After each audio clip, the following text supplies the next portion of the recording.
My channel. सुबह मैं 5 बजे उठ गई थी एंड 6 बजे अपने डेस्क पे आ गई थी। तो सबसे पहले मैंने वो गोल्स नोट किए जो मुझे उस दिन में कंप्लीट करने थे।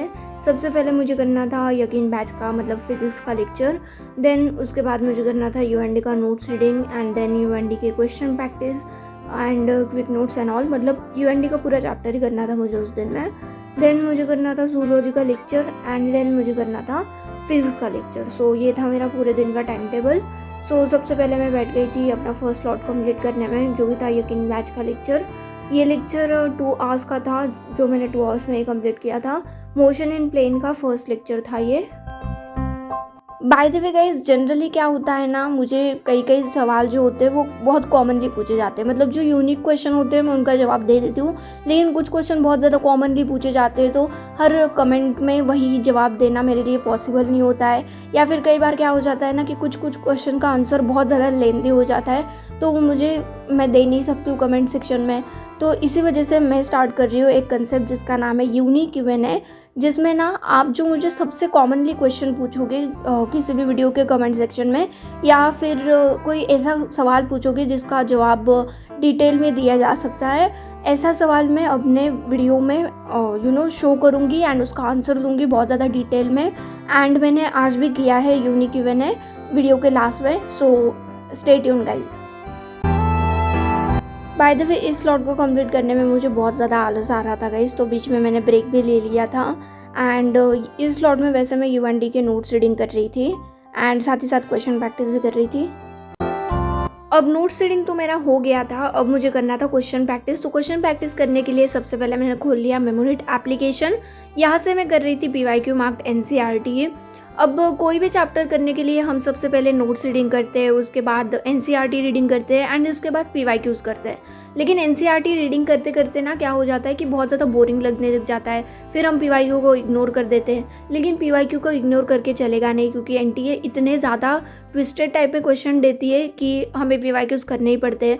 तो ऐसे में मैं कर लेती हूँ PYQ मार्क्ड NCERT, जिससे मेरा NCERT रीडिंग भी हो जाता है और साथ ही साथ में PYQs भी कर लेती हूँ, तो मेरा टाइम भी बहुत ज़्यादा बच जाता है। जैसा कि आप देख सकते हो कि मैंने हाईलाइटेड लाइन पे क्लिक किया एंड मुझे क्वेश्चन मिल गया।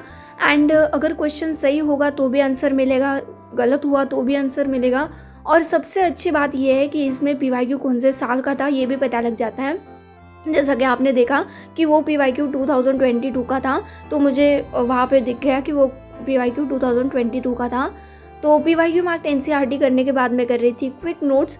अब इस चैप्टर की क्विक नोट्स टोटल 16 पेजेस थी एंड 1 पेज को करने में मुझे लगे थे 1 मिनट। तो अगर इतने बड़े चैप्टर को रिवाइज करने में आपको 16 मिनट्स लग रहे हैं तो I guess it's the best thing ever. And यहाँ पे फॉर्मूलाज भी हाईलाइटेड किए गए हैं ग्रीन लाइन से एंड सारी चीज़ें डायग्रामेटिकली दी गई है, तो बहुत ईजी हो जाता है। अब पूरा चैप्टर तो मैंने ऑलमोस्ट कर ही लिया था, तो सोचा कि NCERT बेस्ड क्वेश्चन प्रैक्टिस करके ये भी चेक कर लेती हूँ कि मेरी कितने सारे डाउट्स और कंसेप्ट क्लियर हुए हैं। यहाँ पे टोटल 55 क्वेश्चंस थे, जो करने में मुझे बिल्कुल भी टाइम नहीं लगा था। एंड फिज़िक्स बहुत ज़्यादा बोरिंग सब्जेक्ट होता है, लेकिन आज मैंने वो सब्जेक्ट किया एंड मुझे बिल्कुल भी बोर नहीं फील हुआ। वैसे तो इस ऐप के बहुत सारे फीचर्स हैं, जैसे अगर आप पार्ट टेस्ट देना चाहते हो, unit wise, topic wise and subject wise भी दे सकते हो। इवन क्वेश्चन भी सभी टाइप के मिल जाते हैं जो 100% NCERT based and new syllabus के अकॉर्डिंग है। जैसे एसरेशन एंड रीजनिंग हो गया, स्टेटमेंट बेस हो गया, twisted, graphic, numerical type, exactly like NTS type. और सबसे अच्छी बात यह है कि यहाँ पे वीडियो लेक्चर्स भी मिल जाते हैं for physics and chemistry both. और अगर आप भी मेमोनीट से अपनी स्टडी प्रिपरेशन को इंटरेस्टिंग बनाना चाहते हो तो एप्लीकेशन को डिस्क्रिप्शन में दी गई लिंक से एक बार डाउनलोड करके चेक ज़रूर करना।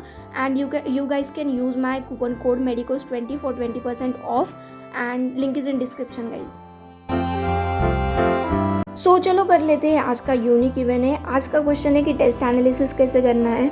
देखो, टेस्ट एनालिसिस करते वक्त पहले रॉन्ग क्वेश्चन को देख लो।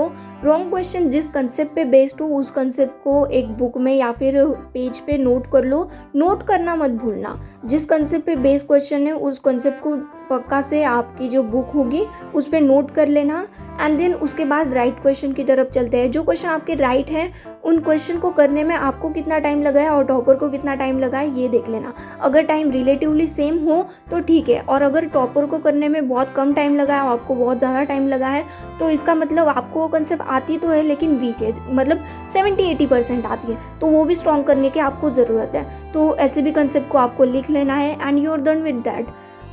ये बोलने में तो बहुत इजी लगता है लेकिन जितना टाइम आपको टेस्ट देने में लगता है ना उतना ही टाइम आपको टेस्ट एनालिसिस में लगता है, और अगर आपको उतना टाइम नहीं लग रहा है तो इसका मतलब आप कहीं ना कहीं गलत हो रहे हो, फिर से एक बार टेस्ट एनालिसिस करो। So that's how I do test analysis guys. वैसे यहाँ पे मैं कर रही थी breathing and exchange of gases का NCERT रीडिंग। ये मैंने अराउंड 1 आवर एंड 30 मिनट्स में कंप्लीट कर लिया था एंड मेरा टोटल स्टडी टाइम था around 9 hours and 3 minutes. And yeah that was it for today guys. मिलती हूँ मैं आपसे नेक्स्ट व्लॉग में, तब तक के लिए bye bye, take care, don't forget to like share and subscribe and memory tab को डाउनलोड करना मत भूलना गाइज।